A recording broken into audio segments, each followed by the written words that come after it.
السلام علیکم۔ Breaking news میں خوش آمدید۔ پی ڈی ایم نے قانونی ماہرین سے الیکشن کو التوا میں ڈالنے سے متعلق مشورت شروع کر دی۔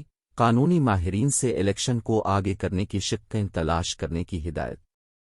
پی ڈی ایم الیکشن سے ران فرار اختیار کرنے لگی۔ اے آر وائی نیوز کی رپورٹ کے مطابق پی ڈی ایم نے قانونی ماہرین سے الیکشن کو التوا میں ڈالنے سے متعلق مشورت شروع کر دی۔ پی ڈی ایم کی قیادت نے قانونی ماہرین سے آئینی پہلوؤں پر غور کرنے کا کہا۔ پی ڈی ایم کی خواہش ہے کہ قانونی ماہرین الیکشن کو آگے کرنے کی آئینی شقوں کو تلاش کریں۔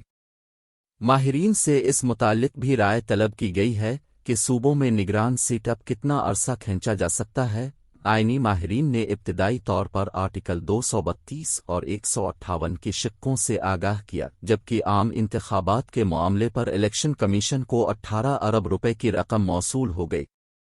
الیکشن کمیشن نے پنجاب اور خیبر پختونخوا کے انتخابات میں رقم استعمال کرنے کا فیصلہ کیا ہے، جبکہ الیکشن کمیشن نے انتخابی اخراجات سے متعلق نیا تخمینہ بھی وفاقی حکومت کو بھجوانے کا فیصلہ کر لیا۔ دو اسمبلیوں میں الگ انتخابات کے باعث اخراجات 10 ارب سے زائد بڑھ گئے ہیں۔ الیکشن کمیشن نے پہلے عام انتخابات پر 47 ارب کے اخراجات کا تخمینہ بھجوایا تھا، لیکن اب دو اسمبلیوں کے الگ انتخابات کی وجہ سے کل اخراجات 57 ارب سے زائد ہوں گے۔ دوسری جانب نگران وزیر اعلیٰ پنجاب کے لیے نام الیکشن کمیشن کو موصول ہو گئے ہیں۔ الیکشن کمیشن حکام نے موصول شدہ ناموں پر ورکنگ کا آغاز کر دیا، جبکہ موصول شدہ 4 ناموں کی پروفائل تیاری کا عمل بھی شروع ہو گیا۔